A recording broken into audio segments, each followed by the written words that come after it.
पाकिस्तान की सियासत में आज के दिन को अहम तरीन शुमार किया जाए तो बेजा नहीं होगा। आज के दिन दो बड़ी पार्टियों के सरबराहान से मुतालिक दो फैसलों या दो खबरों ने कौमी सियासत का धारा जैसे यकसर तब्दील करके रख दिया है। आज ही के दिन एक तरह से एवनफील्ड रेफरेंस में सजा कलअदम करार, नवाज शरीफ मुकदमे से बरी होने और उनकी पार्टी सदारत बहाल और कानूनी मुशगाफियों की वजह से पीटीआई चेयरमैन की पार्टी सदारत अमलन खत्म होती हुई दिखाई दे रही है। इसे कुदरत का निज़ाम या इंतकाम कहा जाए, सवाइयों का पीछे जाना या कुछ और। पाकिस्तानी सियासत में इस वक्त 2017 और 2018 का वक्त वापस आ चुका है, जब किसी एक जमात के खिलाफ और किसी दूसरी जमात के सरबराह के हक में धड़ाधड़ फैसले हो रहे हैं। आज भी कुछ ऐसा ही मंजर दिखाई देता है, लेकिन जमातों की पोजीशन तब्दील हो गई है, यानी कैरेक्टर्स तब्दील हो गए हैं। इस वक्त जो मजलूम थे आज फातिहाना मुस्कुराहट के साथ अल्लाह का शुक्र बजा ला रहे हैं, और जो उस वक्त के फातेह थे वो दरबदर शिकवा कुना है। आज की सबसे बड़ी खबर इस्लामाबाद हाई कोर्ट से उस वक्त आई जब नैब ने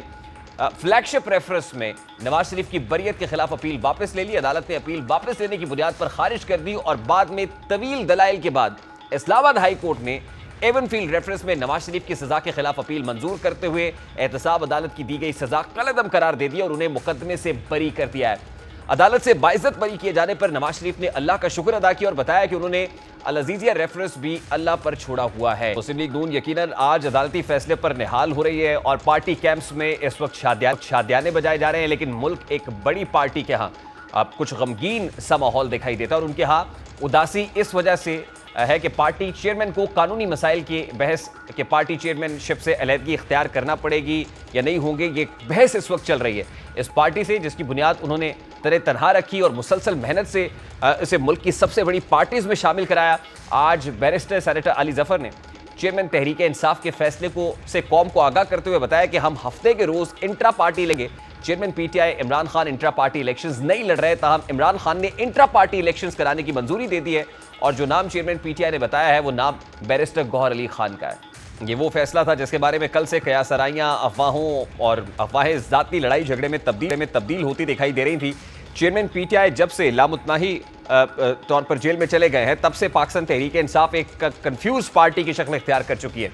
पार्टी के अंदर गिरोहबंदी उरूज पर है, जो कि इसके जवाल की सबसे बड़ी निशानी है। इसी गिरोहबंदी की वजह से इस जमात के वोटर सपोर्टर्स कंफ्यूज्ड हैं, और वो कंफ्यूज हों भी क्यों ना, क्योंकि जब इस पार्टी के सीनियर ओहदेदारान के दरमियान ही बदएतमादी की फ़ज़ा सरायत कर चुकी हो। इसकी फैसले की मिसाल ले लें। पीटीआई के सीनियर वाइस प्रेसिडेंट शेर अफजल मरवत ने गुज़श्ता रोज़ एक मीडिया टॉक और बाद में हमारे प्रोग्राम में दावा किया कि इमरान खान ने उन्हें बताया कि वो आने वाले इंट्रा पार्टी इलेक्शंस में हिस्सा नहीं लेंगे। इसके कुछ ही देर बाद खबर आई कि इमरान खान को पार्टी ने बिला मुकाबला चेयरमैन मुकर्रर कर लिया है, लेकिन फिर पता चला कि एक और वकील बैरिस्टर गौहर खान को चेयरमैन बनाए जाने का फैसला किया गया है। हैरानकुन बात यह है कि पार्टी के ये इंतहाई अहम फैसले पार्टी में हाल ही में नुमाया होने वाले और हैरानकुन तौर पर सीनियर वाइस प्रेसिडेंट शेर अफजल मरवत की तरफ से डायरेक्ट मीडिया को सुनाए जा रहे थे, जबकि पार्टी की सियासी लीडरशिप को इस बात का कुछ अंदाजा ही नहीं था। शेर अफजल मरवत के हमारे प्रोग्राम में बयान किए गए दावे के फौरी बाद नेशनल मीडिया पर उनके इस बयान ने देखते ही देखते ब्रेकिंग न्यूज की शक्ल इख्तियार कर ली, लेकिन कुछ ही देर बाद पार्टी के तर्जुमान ने फौरी रद्दमल देते हुए शेर अफजल मरवत की तरफ से किए जाने वाले ऐलान को रद्द किया और कहा कि इमरान खान ही पार्टी चेयरमैन है और उन्होंने ऐसा कोई फैसला नहीं किया और वो इंट्रा पार्टी इलेक्शंस में भी हिस्सा लेंगे। यानी जमात के सीनियर नायब सदर की तरदीद पार्टी तर्जुमान से करवा दी गई, लेकिन इसके बाद शेर अफजल मरवत साहब ने एक कदम और आगे बढ़ाते हुए पार्टी तर्जुमान को रद्द किया और कहा कि वो अपने बयान पर कायम है और ये बात चेयरमैन ने अली जफर गौहर खान के सामने की है और पार्टी तर्जुमान के बयान के पीछे आतिफ खान की बनाई हुई साजिश है। ये बात भी काबिल गौर है कि इस वक्त पार्टी की जो बागडोर है वो सियासी रहनुमाओं के हाथों से निकलकर वकला के हाथों में चली गई है और इन वकला के दरमियान ग्रुपिंग तहरीक इंसाफ की साख को तबाह कर रही है। बैरिस्टर अली जफर, शेर अफजल मरवत और बैरिस्टर गौहर की एक अलग लाइन है, जबकि चेयरमैन पीटीआई से आज मुलाकात करने वाले नईम हैदर पंजौता बरादरान और फिर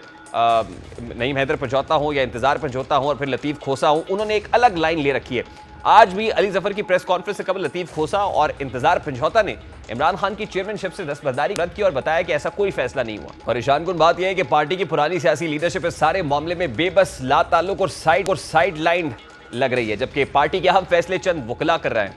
पार्टी में तकसीम किस कदर गहरी है इसका अंदाजा इस बात से भी लगाया जा सकता है कि आज से 3-4 माह पहले पीटीआई में कोई सोच भी नहीं सकता था कि पीटीआई जो अपने आप को एक कौमी और सबसे बड़ी पार्टी समझती थी, उसकी बागडोर एक ऐसे वकील के हाथ में चली जाएगी जिन्हें पार्टी में भी कोई नहीं जानता। बज़ाहिर ये लगता है कि चूंकि अब पार्टी की सियासी साख सिर्फ केपीके में नजर आती है, इसलिए पार्टी को केपीके की पार्टी बनाने के लिए गौहर खान को शेर अफजल मरवत की सिफारिश पर चेयरमैन लगाया गया और पार्टी पर इक्तदार की बागडोर संगीन हो चुकी है और कुछ संजीदा सवाल भी उठ रहे हैं, जिसमें सबसे बड़ा सवाल यह है कि इस वक्त ये पार्टी कौन और कहां से चला रहा है, पार्टी की सियासी लीडरशिप कहां है और फैसले वकीलों की तरफ से अनाउंस क्यों किए जा रहे हैं। इस सारे मामले में उमर अयूब, हमाद अजहर, मुराद सईद, बाकी सियासी लोग किधर गायब? क्या पार्टी को बुशरा बीबी से मंसूब वकला के ग्रुप ने हाईजैक कर लिया है? और क्या इन हालात में जब पार्टी में मुकम्मल डिसऑर्डर और तकसीम है, इंट्रा पार्टी इलेक्शंस की कोई वक़्त या अहमियत होगी?